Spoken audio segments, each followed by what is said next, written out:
Welcome to the weekly livestock market update. I'm Brownfield anchor reporter. With us, as always, to talk all things markets is University of Missouri Scott Brown. Hello, Mr. Brown. Hello, Megan. How are you? I am recovering from my first live Farm Progress show in 2 years, or in-person Farm Progress show in the first time in 2 years, but it really was nice to see everyone in person. The face-to-face interaction is certainly something that we all miss. It's definitely been interesting too, especially, and we're going to talk a little bit about farm income, but talking to farmers about how things are heading into harvest and what they're seeing in their areas. And it really sounds like it's going to be anything but normal again as farmers get ready to roll into harvest. We certainly have a lot of uncertainty in many parts of the country for a lot of different reasons. COVID certainly sticks with us, but weather also sets up there. Depends on where you're at in this country, whether you're going to talk about potentially record yields or record high yields, I should say, or record low yields potentially in some places. I talked to some farmers, Illinois, Ohio, and Northern Iowa. The gentleman from Ohio and Illinois said maybe not investor record crops, but definitely holding on fairly well, especially on the corn side. And the farmer from Northern Iowa said he expects to see anywhere from 50 to 100 bushel swings within different parts of fields really throughout his area. So that'll give us plenty to talk about as it comes to input prices this year for livestock. That's right. And of course, we get a USDA report next week. I'm really curious to see what happens to both acreage and yields. USDA announced this week that they were also going to be looking at data that might allow them to already adjust acreage. And again, where do they put corn and soybean yields now with another month of data under their belt? All right. Well, we are speaking ahead of the close on Friday. So what we're going to talk about markets and what's been going on this week, kind of a rough conversation or a loose conversation about how markets have been trending so far through Thursday evening. So I will give you the floor. Yeah, if we start on the cattle side, Megan, and again through Thursday evening, I'll call cash cattle basically unchanged again this week. Feeder cattle markets, we don't have all those markets in yet, so I'll call an Oklahoma City feeder steer price basically steady on the week as well. On the future side, the October live cattle futures contract down 285, and the October feeder cattle futures contract down 265. Some of the good news this week is we continue to see corn futures that move lower. The December corn futures down nearly 29 cents. I think that helps us in terms of the bottom line for cattlemen, and even though we are talking about lower cattle futures. On the beef side, choice box beef prices did decline. Down 670 through Thursday of this week. On the hog side, cash barrels and gilts down nearly $2.50. The October lean hog futures contract was down 80 cents. We also lost $4.85 on the pork cutout value. That was primarily with lower bellies this week. On the grain side of things, how much did Ida coming in and making landfall impact what's going on the grain and row crop side of things this week? Well, we certainly know we have impacts. I think, in some cases it's going to hurt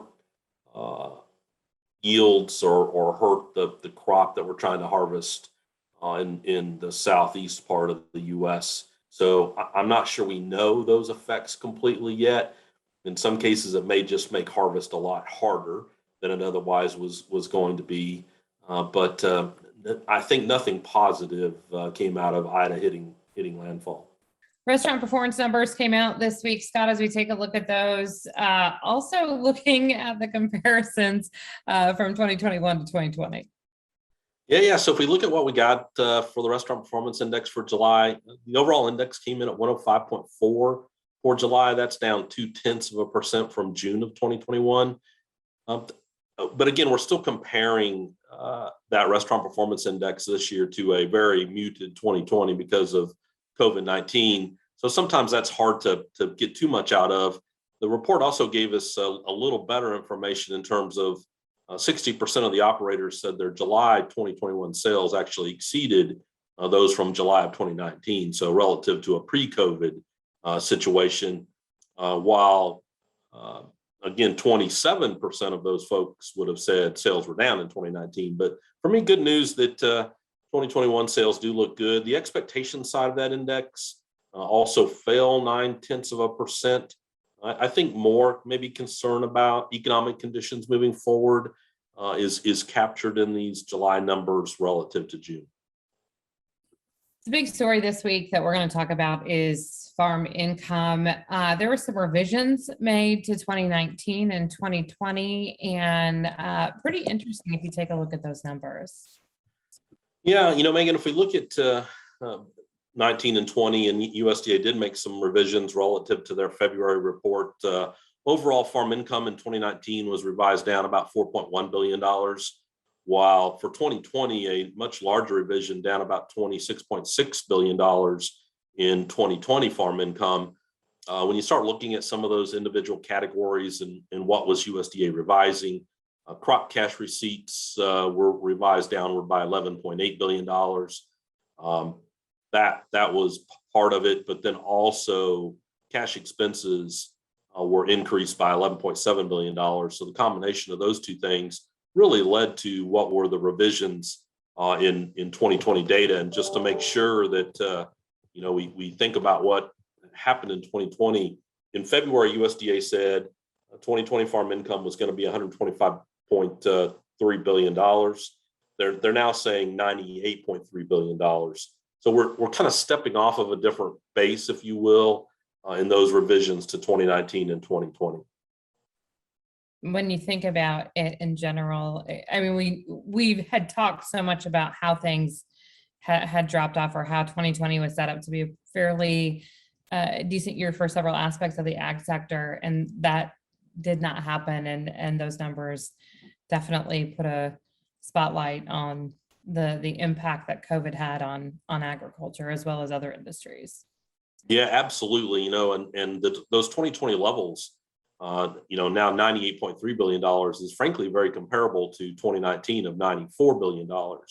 So we don't look back now at 2020 and say, even with the $45.7 billion of government payments that we put in 2020, it only helped to offset the otherwise tough situation that we saw in terms of cash receipts and then higher expenses. It wasn't the boost that some of the earlier February numbers would have suggested. So we talk about revisions made in 2019 and 2020. Let's talk a little bit about what USDA is expecting for 2021. Yeah, so if we look at 2021 estimates, it is a better year, according to USDA, for 2021, $113 billion net farm income estimate for 2021, after the 94.6 in 2020. Now, what's happening there? Crop cash receipts up nearly $38 billion. Livestock cash receipts up nearly $27 billion. And then production expenses up $26 billion. So the combination of all those changes in 2021 relative to 2020 is what gives us then higher net farm income of $18.5 billion. That's about 20% higher than the 2020 projection. And a little more history here, that's 49% higher than the average farm income over the 2015 to 2019 period. I say that, I feel like I say this all the time, but seriously, would you have ever thought a year ago at this time that we would be looking at prices where they are, and an industry that's really been so resilient and has been able to bounce back and show so much promise following a pandemic disrupted year?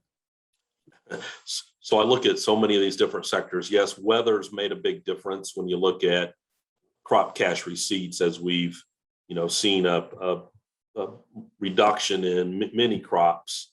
I think that's helped push crop cash receipts much higher. But I start looking at cattle and hogs here for a minute, Megan, and we've got about $8 billion higher cattle and calves cash receipts. I wouldn't have called for that. I don't think, not to that extent, in terms of the growth in cash receipts from 2021 to 2020. Hogs, another one where we've got almost $10 billion higher hog cash receipts forecast for 21 relative to 2020. So it does, to me, say demand has been fairly strong, and you can see that when you look at those cash receipt numbers. Scott, one last thing before I let you go. I want to talk a little drought as we see that continuing in the northern plains or the high plains part of the country. How much are we still monitoring what's going on with herds, with the ability to feed cattle? And are we still, how bad is it? And is it going to continue? Does it look like it's going to continue to get worse? We sure aren't seeing any signs of let up. Maybe there's been some rain in some of the driest parts, especially the northern plains in the last week or two, but I don't think we've seen much of the deep dark red that we find on the drought monitor map going away anytime quickly. I think, so a couple things I'll say here to cow numbers in particular. Right now is often the time we'll make the biggest estimates of just the sheer decline we'll see in cow numbers. And usually we found the cow-calf sector more resilient than we anticipate. I think part of that has to do with moving cows around. And so maybe we're not going to be down as much as we might be thinking right now, but I'm still suggesting, down 1 to 2% in beef cow inventory come January 1. So I don't want to downplay that it isn't going to be a significant decline in terms of beef cow inventory. But where we sit today makes it pretty tough not to be pessimistic. All right, I think that'll do it for us this week. We are talking ahead of monthly trade data, so we will talk about that next Friday. And the other big report for next week? Yeah, so USDA is going to give us a crop report next week.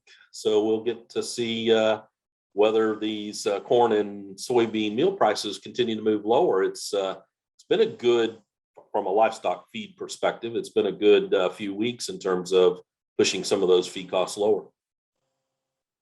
All right, Scott, great to see you. Thank you again for joining us. Have a great weekend, Megan.